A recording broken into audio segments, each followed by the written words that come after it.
Hello everyone, this is Kat and welcome back to Put Your Hands Up Podfic. This will be the reading of a one-shot entitled Oh Yourself. Here's the summary.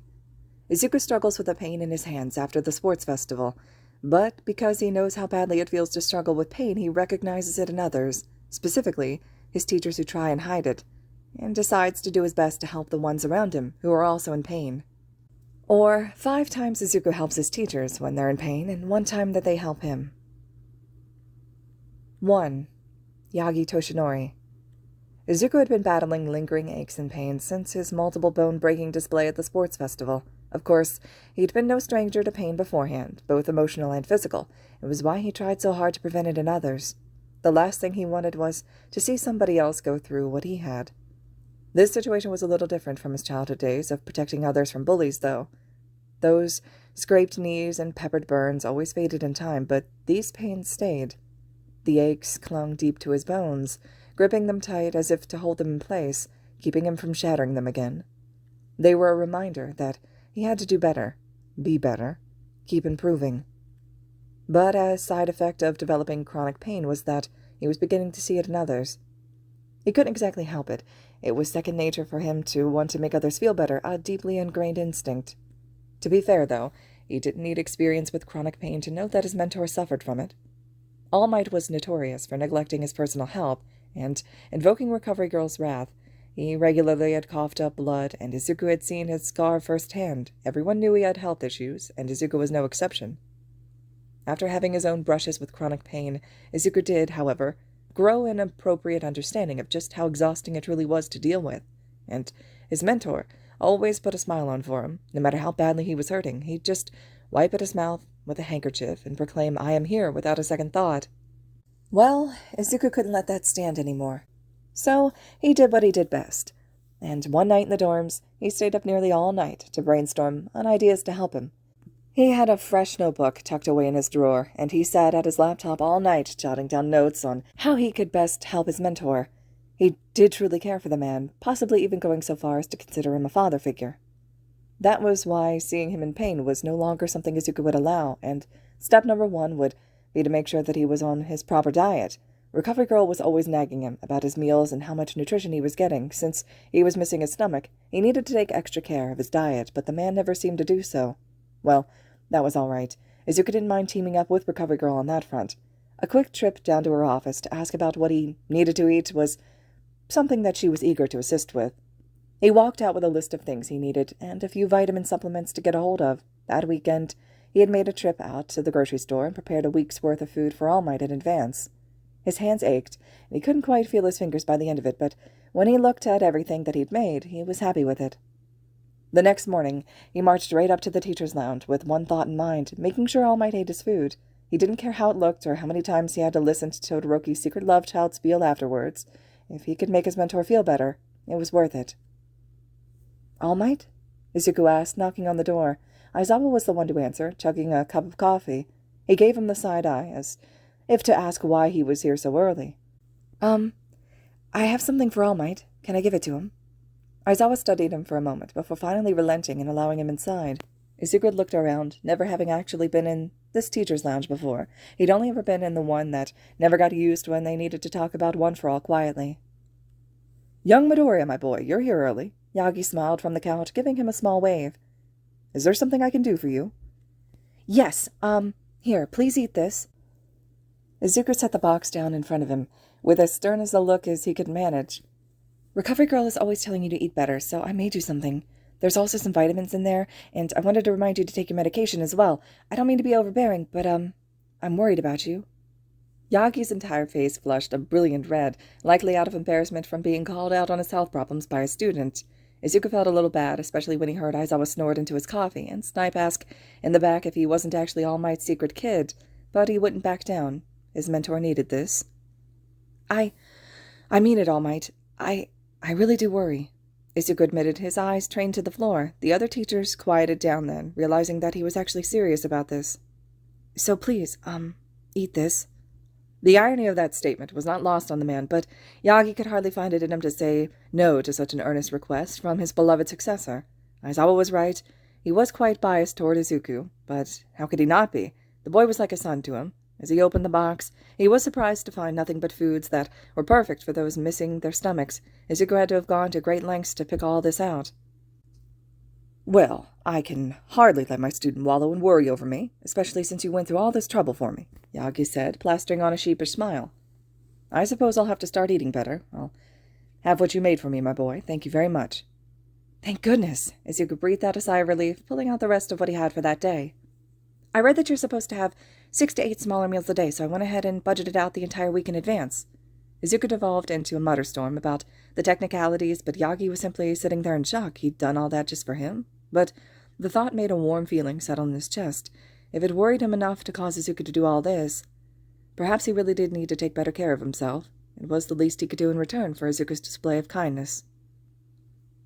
2. Aizawa Shoda. After the display in the teacher's lounge with All Might, the other teachers had teased the man about it, but ultimately let it go.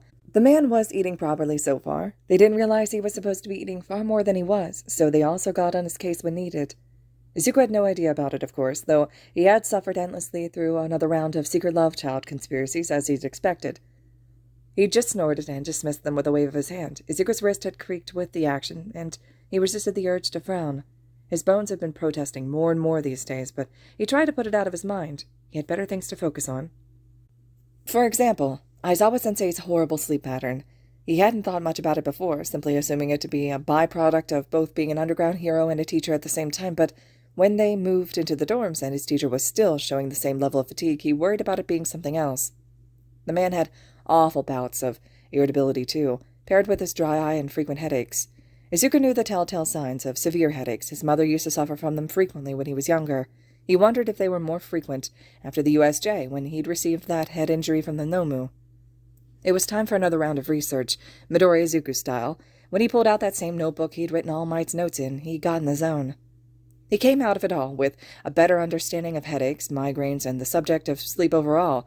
He also studied dry eye and came up with a few solutions. Aizawa-sensei's problems would take a bit more long-term thinking to help, but it was a challenge Izuku would happily tackle. The man had gone to battle for Monet, nearly died for them, and Izuku could confidently say that he was one of the best teachers he'd ever had. He couldn't let Aizawa-sensei be miserable. First things first, Izuku needed to wean the man off of coffee. As much as his teacher loved the stuff, it was likely a big factor in his awful sleep problems. He found some drinks that mimicked the taste of coffee without the caffeine and picked out the one that tasted the best personally. There was just the matter of getting the man to switch over to it. He brought it up when he thought it was right, hoping that his teacher didn't feel as if he was overstepping boundaries. It was one thing with All Might since they were already close, but this was different. Izuku didn't think Aizawa actually liked him that much, though he'd still do anything for one of his favorite teachers. Aizawa-sensei?" he asked. It was a quiet morning in the teacher's offices, and Aizawa-sensei was doing some grading. The man looked up, bleary-eyed, as he'd likely fallen asleep over his paperwork. "What is it, problem child?" he asked, his voice gravelly with sleep. I have something for you. I think it might help you sleep better. It's like coffee, but without the caffeine. You're always sleeping in class. Not that that's a bad thing. Just, I was worried about you, so, here." Izuku set a warm cup of the coffee alternative on the man's desk, along with a package of it for him to make as he wished. "Thanks," Aizawa said after a long period of silence, promptly turning away to go back to napping on what looked to be Sero's essay. Izuku felt the urge to smile. That was a remarkably positive reaction from the man, all things considered. The next stop he had was Hatsume's shop. He'd come up with a couple of designs for things that might help his teacher, and he knew that she'd be up to the challenge. When he showed them to her, she was all too eager. She delivered the items in less than a week, perfect considering Aizawa-sensei had gotten a horrible headache right after classes that ended that same day. Izuku saw it as the perfect opportunity. Sensei?" he asked softly, just barely tapping on the door to the teacher's lounge, where he was resting. There was a groan before the man finally responded. "What?" Aizawa snapped. "Did you break another bone, Midoriya?" "No, sir," he said, sighing at the thought that he'd done that often enough to warrant it being a valid concern. "I have something for you again, to help with your headaches this time. If you'd like, I can always go—" "Just come in here, problem child," the man grumbled. Izuku squeaked and stepped inside, the package he was holding nearly slipping. Aizawa-sensei lifted the pillow off of his face to eye the box curiously, and Izuku pulled out the first item. He got water from the sink against the wall, heated it up, and poured it onto the item. "This is a lot like a hot water bottle, but for your eyes," he explained, holding out the item which was like an eye mask. It'll block out the light and help with the pain." "Where'd you get this? I haven't seen anything like it." Aizawa mused as he slipped the thing over his head. When the gentle warmth of the hot water covered his throbbing temples and eyes, he let out a sigh of contentment. "You know what? I'm not going to look a gift horse in the mouth. This feels great. Thank you." "You're welcome." Izuku grinned at the thought that he'd managed to help. "There's a few more things in the box for you, but you can look at them later when you're feeling better. Get well soon, Sensei." "Will do, Midoriya. Go ahead and get back to your dorms, okay? I'm sure your friends are waiting for you." Aizawa said, sounding far more gentle than he usually did.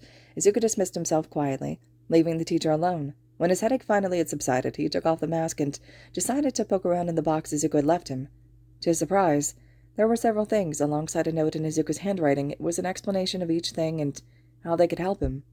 One was a humidifier. Apparently keeping one where you spent most of the time helped with chronic dry eye. There was also a bottle of the really nice, expensive, but longer-lasting eye drops, fairly self-explanatory. Lastly, in a decorative box there was a pair of goggles, just like his traditional yellow pair, but with a protective plastic layer on the inside to prevent irritants from getting in while he was fighting. It also had a built-in eye spray, so he wouldn't have to stop and apply them in the middle of fights. According to the note, Izuku had Hatsume make these, including the eye mask, for him because he was worried about one of his favorite teachers running himself ragged when he wanted more classes from him. Aizawa could only stare, dumbfounded, at the note in his hands. Nobody had ever called him their favorite teacher before. He'd have to find some way to repay the kid for such a thoughtful and amazing gesture. As much as he called him his problem child, Aizawa had a deep care for all of his students, especially Izuku. The boy was heroic, almost terrifyingly so, which was what worried him the most. Maybe he'd stopped teasing Yagi about his fatherly relationship. He'd never admit to it, but Aizawa could kind of understand where it came from. 3. Yamada Hisashi. Izuku's hand had been getting shaky lately. They were a bit harder to control, even on the best of days, and the tingling numbness had begun to travel up his fingers the more and more he used his arms. He had to wear his compression sleeves all the time these days, and though he tried the techniques Recover Girl had shown him to alleviate the pain, he was either not doing them right or they weren't working. He didn't know which, and he didn't want to know. The last thing he wanted was to be a burden to anybody. He'd be just fine. He could manage. That was why he'd focused on his legs, after all, so he wouldn't have to worry about his arms. Besides, he was pretty sure he'd discovered another one of his teachers in pain. When Izuku thought of pain, he thought of All Might or Aizawa or even himself. The last person he thought of when it came to pain was Present Mike or Yamada-sensei, as he insisted the students call him. The man was bright, smiling, always exuberant. He never seemed to be in pain, really. But it was the subtle things that had tipped Izuku off to the man's discomfort. There were frequent days where he was slightly more quiet, subdued in ways the others didn't seem to notice. On those days, his voice was almost hoarse, and he seemed exhausted. And even aside from those days, it seemed like Yamada-sensei was often covering up eye bags with the makeup. Izuku had seen the man do it more than once, though he never said anything about it, not wanting to embarrass him. Did Yamada-sensei have trouble sleeping, he wondered?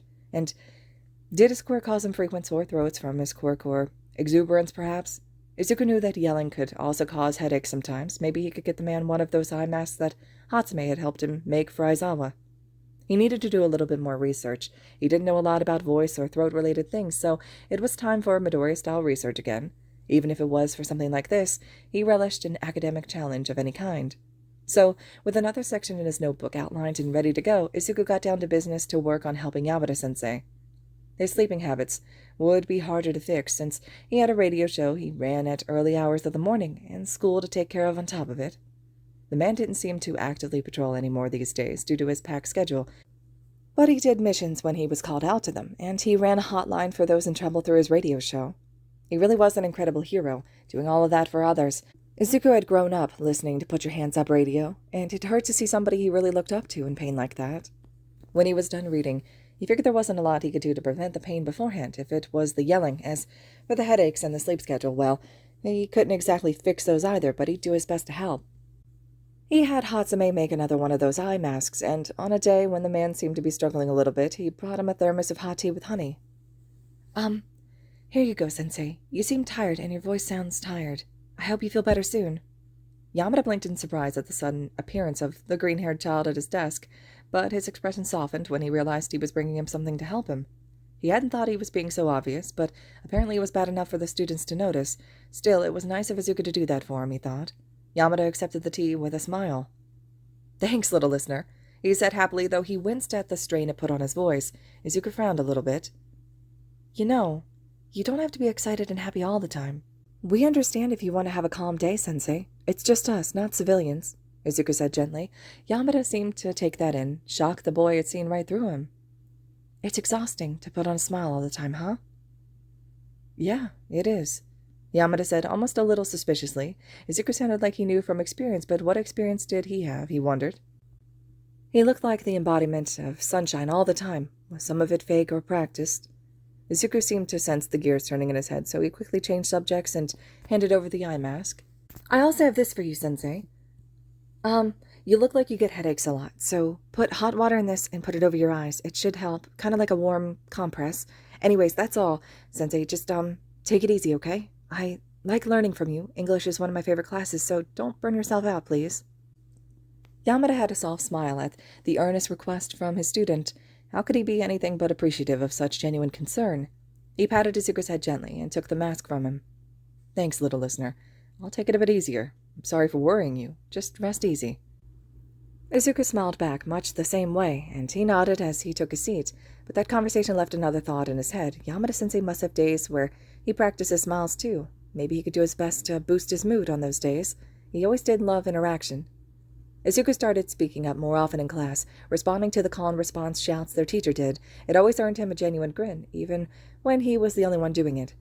Thermoses of tea or cough drops would mysteriously show up on Yamada-sensei's desk on those frequent days of sore throats, and the students had seen him wearing the eye mask more than once. Nobody except Yamada knew who was doing it, but he'd been more relaxed than he had in a while, thanks to Izuku looking out for him. The students did understand the desire for calmer days, like Izuku said, and it made his job far less stressful to not have to plaster on energy he didn't have. His heart was warmed by the thought of such a caring kid. What surprised him the most, though, was when Izuku came up to him one day with a book in his hands. It was an English novel, one that he'd read before. He was surprised to see Izuku with it, though. He didn't think the boy read English novels. Izuku gently held the book out to him. I was wondering if you knew about this book, Sensei. I want to read English books to help me with my classwork, and if I like them a lot, maybe we could make an English book club here in the school. I think it would be fun, Izuku said brightly. Yamada had brightened up as well when he heard the suggestion. He'd been thinking about a book club for years, but he'd never had any students interested enough to warrant making one. But now there was a student suggesting it, so maybe. Well, I think that's a great book for you to start with, Yamada said easily, taking note that it wasn't particularly difficult, but it wasn't super low-level stuff either. It was a good middle ground for somebody to use as study material. And I'll see about a book club, kiddo. If you get a couple more students who want to join, I think I could make a case with Nezu. Really? Izuku grinned from ear to ear. That's great! I know Yagirozu and Tokiyami would love to join. I'll have to ask about Todoroki and Ida. Izuku went off in another mutter storm about books and his classmates, half of which Yamada couldn't understand, but it made him happy. Izuku really was a one-of-a-kind kid. He was proud to call the boy a student. And if the other teachers noticed how much better he seemed to be doing, nobody said a word, and Yamada wasn't saying anything either. He was too busy thinking of ways he could repay the kid for his kindness. 4. Kayama Namuri. Izuku spent half of Kayama-sensei's class distracted and out of sorts. He frowned down at his own hand, which had begun to tremble after a long day of writing notes for his class. On particularly bad days, it was hard to even do so much as hold a pencil correctly. The pain flare-ups would be so intense he could hardly think, much less use his arms properly. It was beginning to really wear on him, and he was a little snappy. Perhaps that's why he noticed Kayama-sensei's struggles when he did. He was in no mood to pull his punches, and he certainly wouldn't tolerate people being mean to her. Despite her appearances and persona, Kayama-sensei was remarkably gentle with the students. She usually didn't even wear her hero costume around the school unless it was for specific events like the sports festival or their finals. Still, some students talked about her like she was a piece of meat, and it made Izuku sick to hear.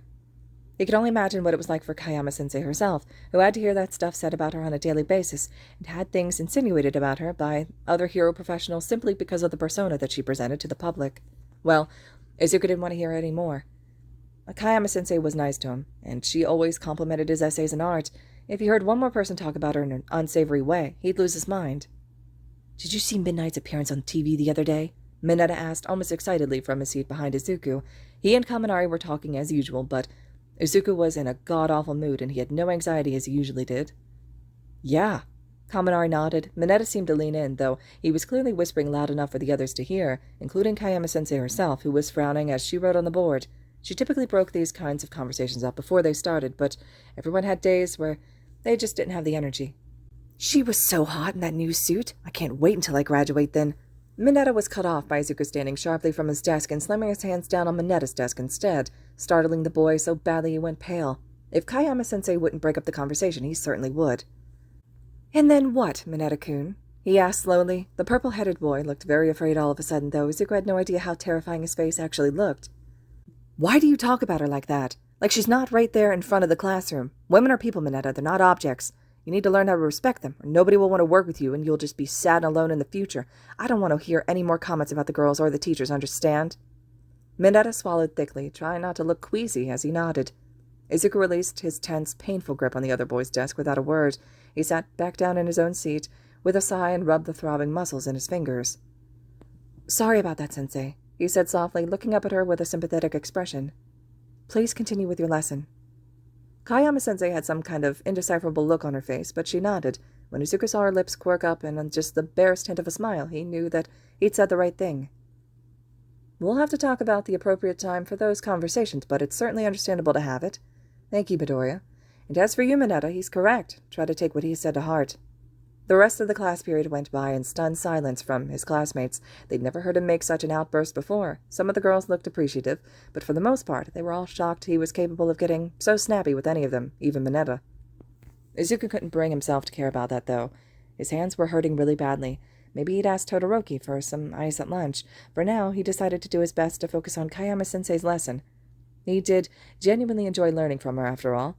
He'd just have to transcribe his notes later, when his hands didn't hurt so bad. He watched everything that she wrote down carefully, but he ended up being drawn instead to the way that she walked. She favored one foot over the other just slightly, and walked as if her ankles hurt. She wore heels a lot, and she even had them in her hero costume. Did long-term use of heels hurt her ankles? His mom always said that if he had a wife, he should make sure that she didn't wear heels too often, since they could force toes into unnatural positions and be killer on the ankles. Izuku wondered if that's why Kayama-sensei walked like that. He frowned.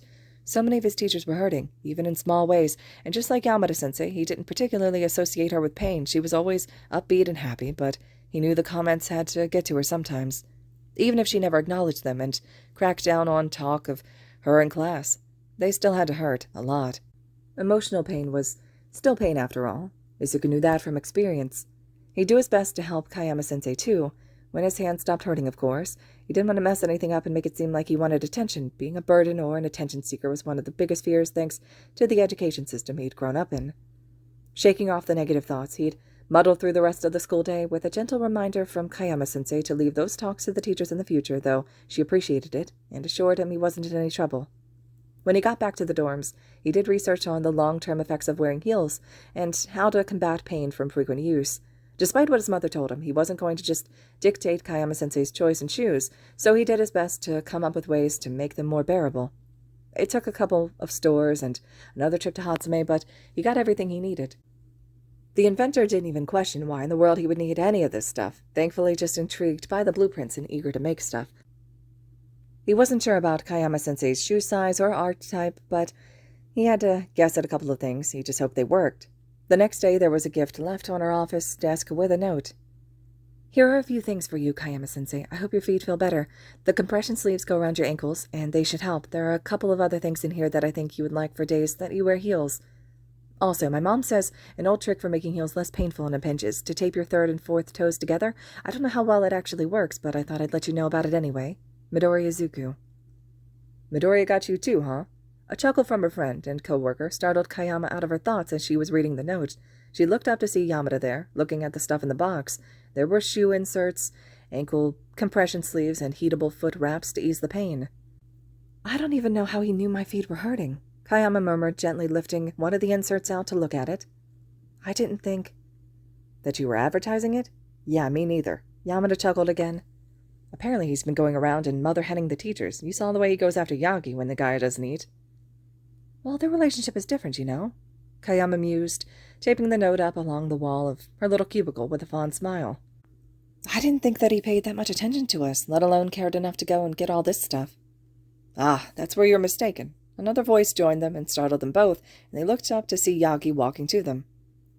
"My boy cares deeply about heroes. He notices everything about everyone. He's very observant." "Huh. I had no idea. I'll have to thank him. she said, taking her shoe off to ease on one of the compression sleeves. The way it hugged her ankle felt godly. It instantly relieved the pressure on her poor, overworked tendons. "Oh my God, that feels great! How come I've never tried these before?" "We don't always think of those sorts of things, I suppose. We just got used to dealing with it. At least from my own experience, that is," Yagi said. The others agreed with him. When the conversation died down, that was when Aizawa walked in, looking mildly annoyed. "Does anybody know why my class is telling each other to drink respect women juice or Midoriya will take your bones?" he asked with a grumble. Yagi nearly spit out the water he'd been drinking with laughter. Kayama burst out laughing as well, clutching her stomach. Yeah, she'd definitely have to thank him, she thought. 5. Nezu. When Nezu heard about the gifts that Midoriya had been giving to the teachers, he found it very curious and a bit amusing. Watching Yagi wilt under Midoriya's stare when he didn't eat properly, or watching hot drinks show up on Aizawa and Yamada's desks, was a favorite part of his day. He loved the chaos one student could bring. He did wonder, though, why he'd started worrying so suddenly about the teachers, what had prompted the sudden acts of kindness. It wasn't malicious, and the teachers weren't uncomfortable with it, so he let it continue. It was just curious, and Nezu loved puzzles. So that's why he called in Midoriya after the incident with Kayama. There had been rumors going around the school that Midoriya would take your bones if you disrespected women. Nezu thought it was amusing, but it did need to be dealt with if it involved talks of violence in any capacity. The boy looked supremely nervous when he sat down in the principal's office, and not the normal kind of nerves either. It was the kind of look when somebody was remembering previous bad experiences. Even more curious. "So, I suppose you're wondering why I called you in. Don't worry, you're not in trouble right now. I simply wanted to ask you about the recent developments that's been making its way through the halls. I do keep my ears to the ground, so to speak," Nezu said, with an amused expression. Izuku turned a bright red. "Oh, man. You mean the whole taking people's bones thing? That was just a misunderstanding, really. Mandetta was making some gross comments about Kayama-sensei, and I asked him to stop. I might have gone a bit overboard, but I wouldn't hurt anybody," he quickly reassured the principal. Nezu nodded, humming thoughtfully. I see. Kayama-san said as much, but I wanted to hear it from you as well. Very well, then. As long as it's not bothering you and there's no basis in reality, it's perfectly fine." Nezu waved his paw. Izuku blinked in surprise. That's it? I'm not in trouble or anything, sir?" he asked nervously. "No, why would you be? If your teacher didn't see it as anything worth punishing you over, I trust your judgment," Nezu said, filling out some notes about their meeting on his computer. He squinted a little and pressed a paw over his scar, the light hurting his eyes. Staring at screens made his eyes hurt, and his scar ache. He'd never been a fan of computers, but he had to use them day in and day out. Computers were his kingdom, even if he wasn't exactly fit for them. "Oh, all right," Izuku said, a little dumbfounded. On his end of things, he'd never had a trip to the principal's office that didn't end in detention or some other punishment. Also, he noticed that Nezu unconsciously was squinting at the screen and rubbing his scar, and Izuku wondered if he had trouble with it or something, perhaps another thing to look into. "Well, thank you, sir. I'll see you later, I guess." He was a little awkward, but Nezu wasn't bothered in the least. "Oh, and Midoriya, please keep up your gift-giving antics. It's quite amusing to watch." Izuku just nodded and took his leave from the room. He had a few questions spinning around in his head now, and he knew just who to ask. Since the day was already over with, he headed back to the dorms to find who he was looking for. He saw the boy in the commons, and he waved to him. "Koda-kun, I had a question for you if you're not busy." The shy boy turned around to see Izuku. He shook his head no. He wasn't busy. He was eating a snack with Sato, but otherwise was free. Izuku smiled a little sheepishly. He had no idea how to ask this without sounding strange, but ever since he'd seen Nezu look at his computer like that, he couldn't stop thinking about it. "Well, I was wondering, when you speak to animals, do you learn a lot about them?" he asked, and Koda brightened. He loved talking about animals. He nodded eagerly. "Oh, good. I was hoping I could ask you some things about animals." "What do you want to know?" Koda asked quietly, and Izuku smiled at him. "I was curious about stoats, ferrets, weasels, that sort of thing, but really any animals. If they were quirked, would interacting with human stuff like computers hurt them? Like, if you saw an animal staring at a screen all day, would you worry about them? I saw a quirked animal like that the other day, a ferret who snuck into the library." Izuku lied. He didn't like lying, but he also didn't want to just give away Nezu's personal information without his permission, if it turned out to be true. Koda seemed to think about it for a moment, rubbing his chin in thought. After several moments of contemplation, he finally spoke. "That's an interesting situation. I'd say they aren't really built for that kind of thing, no. Unless their quirk had something to do with computers or human technology, it might strain their eyes and affect their vision, I think. Probably even give them headaches." Koda didn't usually speak so much, but when it came to animals, he was more than happy to oblige. And Izuku nodded, deep in thought. Looks like he had another trip to Hatsume in the future. but he wasn't sure if she could do what he had in mind. Still, the next day he trekked out to see her. When she insisted she could do what he was asking, he left it in her capable hands. In the meantime, he picked up something else he thought might help. A week later, Hatsume had his perfected idea, and it was ready for him. He took the gift straight to the principal's office after school, hoping it would help.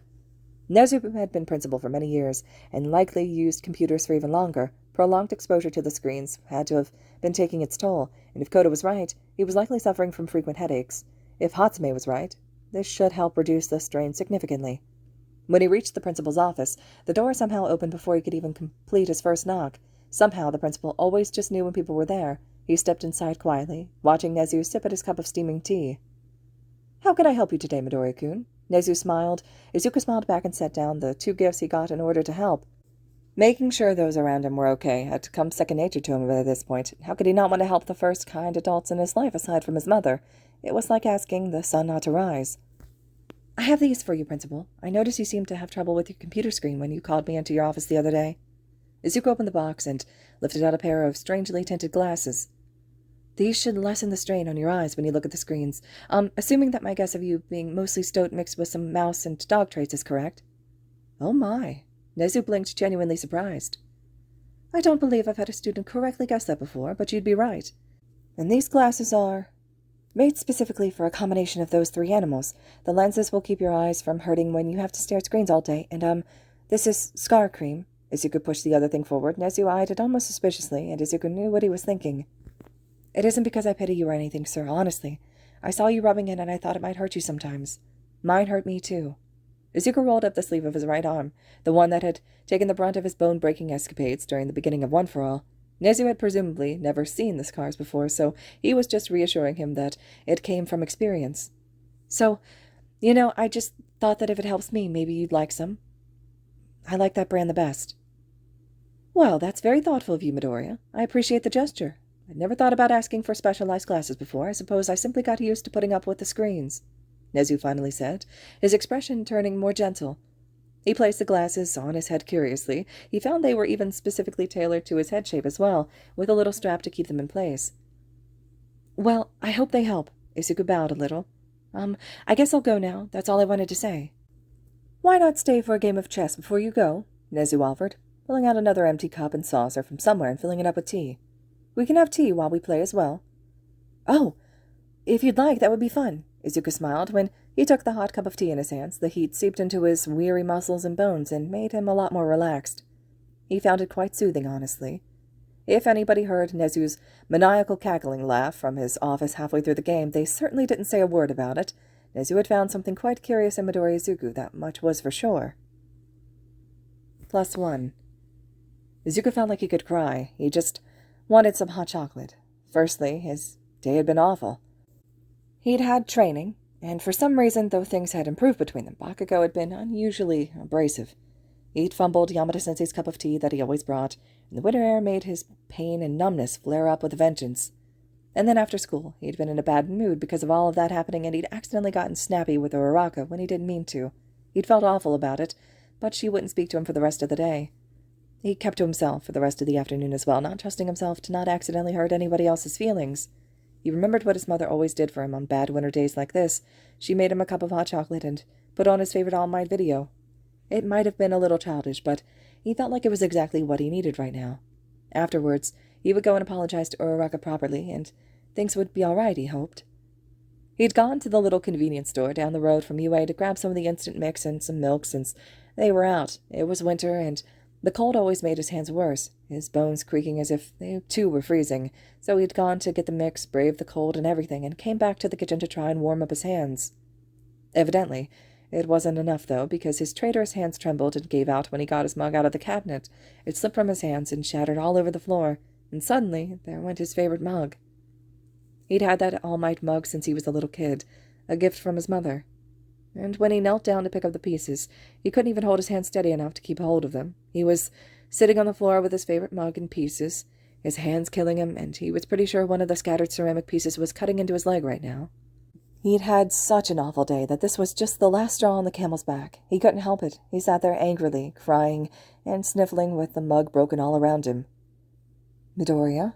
He heard a gentle voice and looked up to see Kayama-sensei standing over him with a worried expression. She must have been here to talk to Aizawa-sensei about something, he supposed. Are you okay?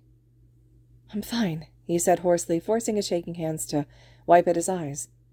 I just had an accident, that's all. I'll clean it up. That's not what I'm worried about, kiddo. Your leg's bleeding. Oh, so he'd been right about one of the pieces cutting his leg. Great. And your hands are shaking. Do you need some help? I don't mind. Before Izuku could even respond, she knelt down beside him and helped him to pick up the pieces of his destroyed mug. When that was cleaned up, she helped him stand up, providing a steady arm for him to lean on. She walked him to the kitchen table, since he was having trouble standing on his leg that had been cut. You stay right here. I'll be right back with the first aid kit, okay? You won't even have to go to Recovery Girl if you don't want to. I know it's not your favorite thing, she said with an empathetic smile. Izuku looked a little surprised. How did she know he didn't like the nurse's office? At the look on his face, she continued. What? You helped us teachers, and you thought that we paid no attention to you, kiddo? We can all tell you don't like going. Just stay there, okay? I'll be right back, I promise. Izuku flexed his hands, staring down at them with a lost sort of expression. The teachers knew he didn't like going. Had they really paid that close attention? Before he could get too lost in his thoughts, Kayama-sensei had returned, this time with Aizawa-sensei and Yamada-sensei in tow. Where had they come from, he wondered. Hey, problem child, came his teacher's familiar gruff voice. The man sat next to him, while Kayama-sensei got out the stuff she needed from the first aid kit she'd grabbed. We heard you had an accident. You want to talk about it? It was clear this wasn't Aizawa-sensei's strong suit, but Izuku appreciated it nonetheless. He shrugged and wiped at his eyes again. It's pretty stupid. If it upsets you, it isn't stupid, Yamada-sensei reassured him, sitting on the other side. Even the little things matter sometimes. Everything's important to somebody. Izuku felt like crying all over again at the kind words they gave him so easily. Teachers never gave him that kindness before. Logically, he knew Yue was different. It had been different since day one, but it was sometimes hard to accept things like this when they were right in front of him. I just wanted hot chocolate, he said, his voice cracking. Kayama-sensei gently tended to the cut on his leg, much softer than he'd ever treated his own wounds before.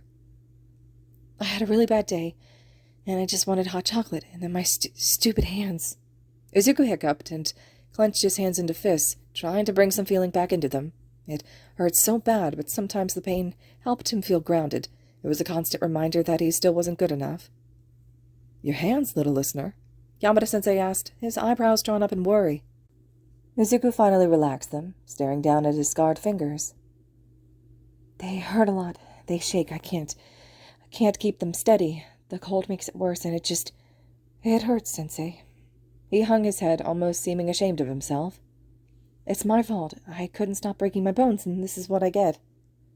Don't say that, Midoriya, Aizawa said seriously. It was my responsibility as your teacher to help you figure out your quirk, and I didn't do that. If anything, it's on my shoulders. I'm sorry you've been dealing with this whole time. Did you see anybody about your hands, Midoriya? Kayama asked, now finished bandaging up his leg. There are specialists for this sort of thing, you know. Yue will cover the cost for you if you fill out some paperwork. The doctor that did my surgery just said if I broke them again, I wouldn't be able to use them. And Recovery Girl said she wouldn't heal me anymore, so... Izuku muttered that last part, but they all caught it anyway. She said what now? Aizawa said, his hair almost raising for a split second. He took a breath and calmed himself. You should always feel safe here, Midoriya. I'll talk with her about what she said. You have the right to be seen, as you would have a coronary if he knew any of his students had been denied any treatment. I'll speak to some of the doctors I know on your behalf, kiddo. Kayama ruffled his hair. I promise there's something out there that'll help with your hands, and in the meantime, if you're in pain, you should tell one of us, okay? We'll figure out some way to help you. You helped all of us. Now it's our turn to help you. Izuku sniffled and nodded. It was all he could do. Thanks. I just got so upset because my hands were shaky. I dropped my favorite mug and it broke. My mom got it for me when I was a little kid. I don't even think they make it anymore, he muttered. It was that that All Might mug, right? Aizawa asked, looking just a bit embarrassed to have called his favorite mug tacky. Izuku nodded, again. Don't worry. I know someone who could get a hold of one for you. If it means that much to you, I'll get it replaced. Just take it easy for the night, okay, kid? Okay, thanks, he said softly. There was a peaceful sort of quiet for a moment before Izuku finally seemed to realize something, and he looked up. Yamada-sensei, what are you doing in the 1A dorms anyway? Oh, I was talking to your teacher here about that book club that you mentioned. He thinks it'd be a good idea for you guys to have something to do together, he said easily. And believe it or not, after I talked to Nezu about it, All Might said he'd help head it. Apparently he likes English literature too. Who knew? He likes the American comic books. Izuku chuckled a bit. That sounds like fun. I hope I can join soon. Actually, I tell you what, Aizawa sighed. Would you like to talk with All Might for a while? I'll call him over here so you can talk to him or something. I know talking to him always makes you feel better. You still have to go to bed by curfew, though. Really? Izuku asked, eyes wide. He still couldn't believe they took note of things like that about him. Aizawa just nodded. Yeah, and we'll make you a cup of hot chocolate. You just relax, Midoriya, Yamada said softly. After that, the three of them had helped Izuku make his cup of hot chocolate. Afterwards, while Izuku was gently sipping it, Aizawa called All Might. With the warmth of the drink seeping into his skin, he thought maybe everything would turn out okay. Sure, it hurts right now, but there were people who looked out for him, as much as he looked out for them. All right, everyone. This concludes the fic entitled Oh Yourself. I hope you all enjoyed this one. This is one I really like a lot. Let me know your thoughts and reactions, and as always, thank you so much for listening.